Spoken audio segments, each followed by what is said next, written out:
everyone, welcome to my cooking channel. How are you today? Hope you're doing fine. For today's video ay magluluto tayo ng water spinach or kangkong with toko and pork.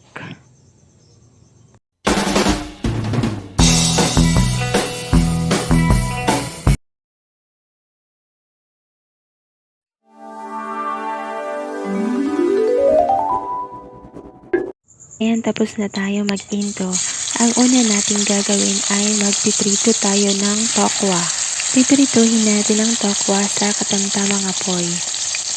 Ayan, 3 malaking peraso ang piniprito natin na tokwa. Mamaya ay i-slice natin yan into cubes para mas marami.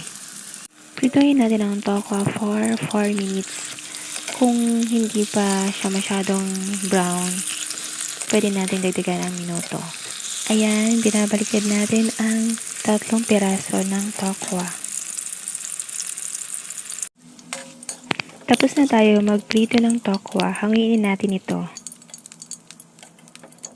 Ang susunod nating piprituhin ay ang pre-boiled na baboy. Napakuluan ko na to kaya madali na lang natin tong piprituhin.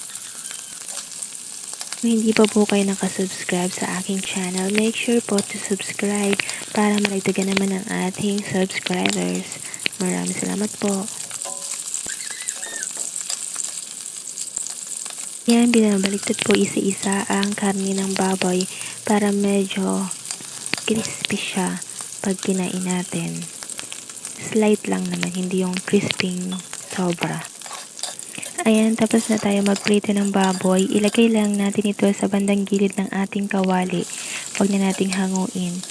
At maglagay na nga tayo ng bawang, minced garlic. At isunod natin ilagay ang sibuyas. Lutuin lang natin ito. Gisain lang natin yan at mamaya ay ilalagay or isasama din natin itong baboy.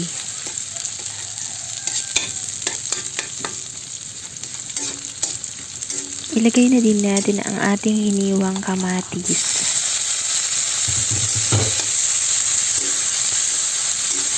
Ayan, pwede nating ihalo ang ating prinitong baboy kanina.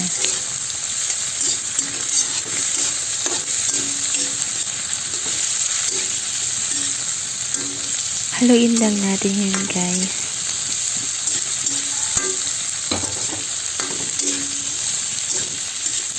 Ang susunod nating ilalagay ay ang pinito nating tokwa kanina. I-slice ko na din yan into cubes.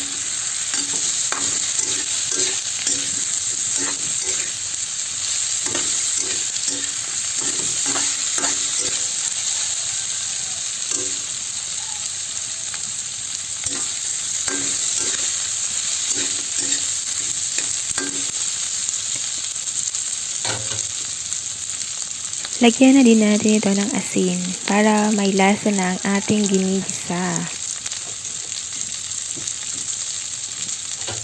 Again, haluin lang natin ito.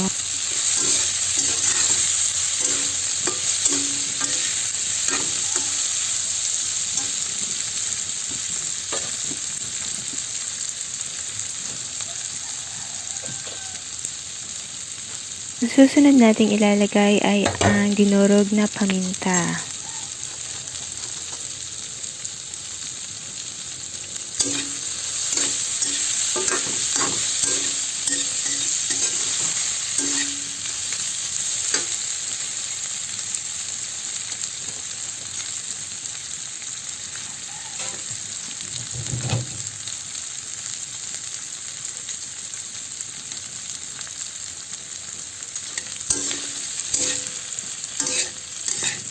Ayan, isunod na nating ilagay ang ating kangkong o water spinach.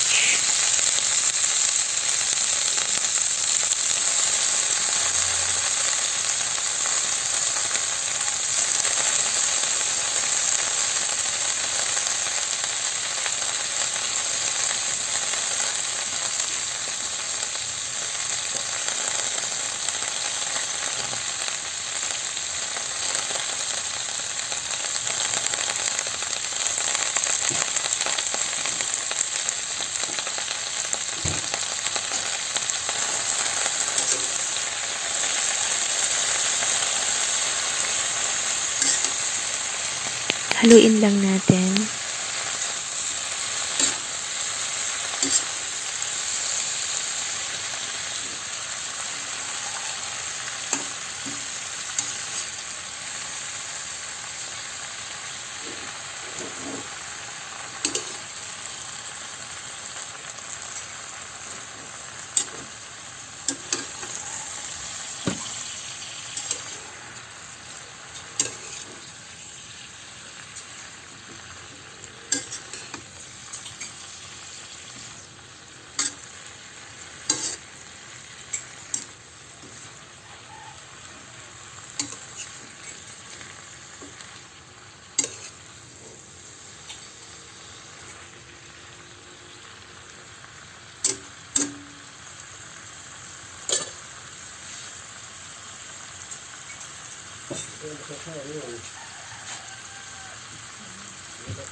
Yun, tungod mo yan.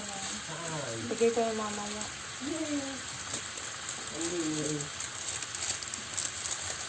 Lagyan na din natin ng seasonings. Kunti lang ilalagay natin at mamaya dadagdagan natin ito.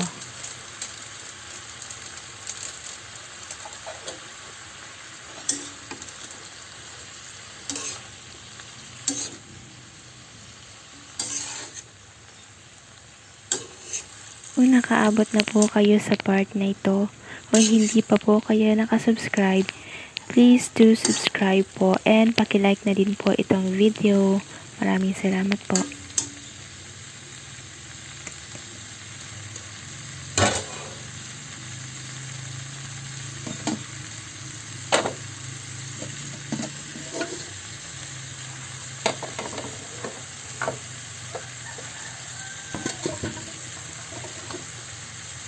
Lagyan na din natin ito ng konting tubig para maluto na ang ating kangkong.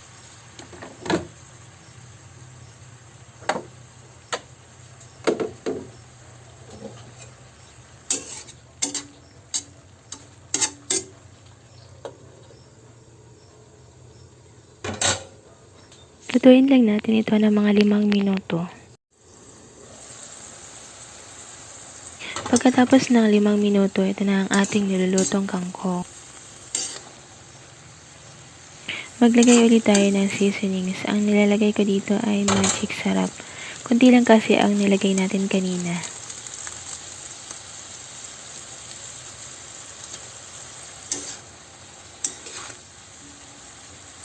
Ayan, haluin lang natin ito.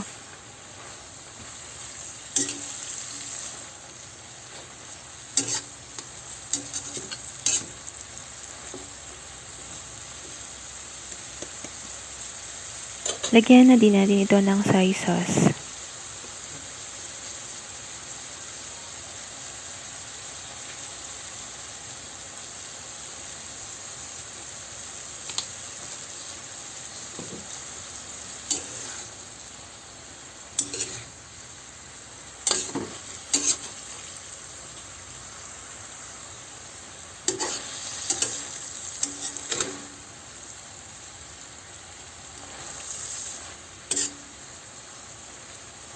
Ayan, takpan lang muna natin ito for 3 minutes.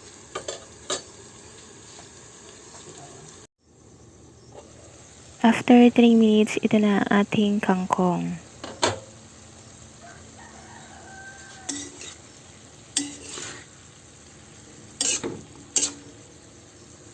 Ayan, malapit na tayong matapos magluto. Lagyan na natin ito ng oyster sauce.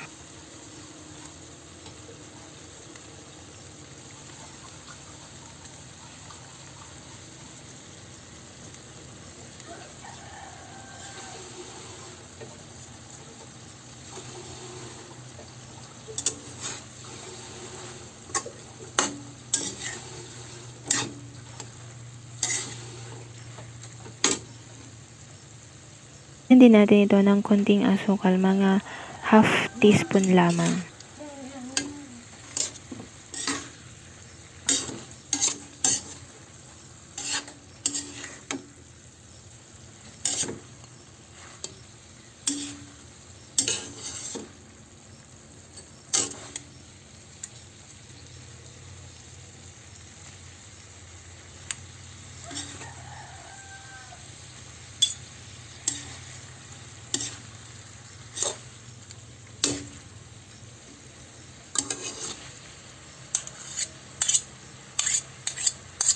Ayan, tikman na natin ang ating niluluto.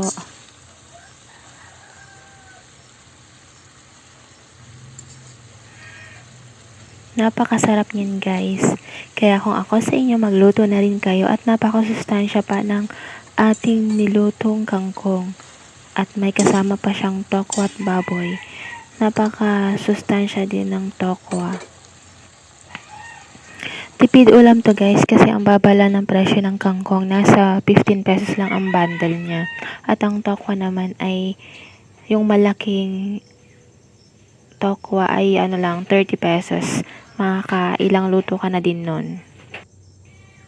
Maraming salamat guys sa pagtapos nitong video. Hanggang sa muli. Bye! Ingat kayo.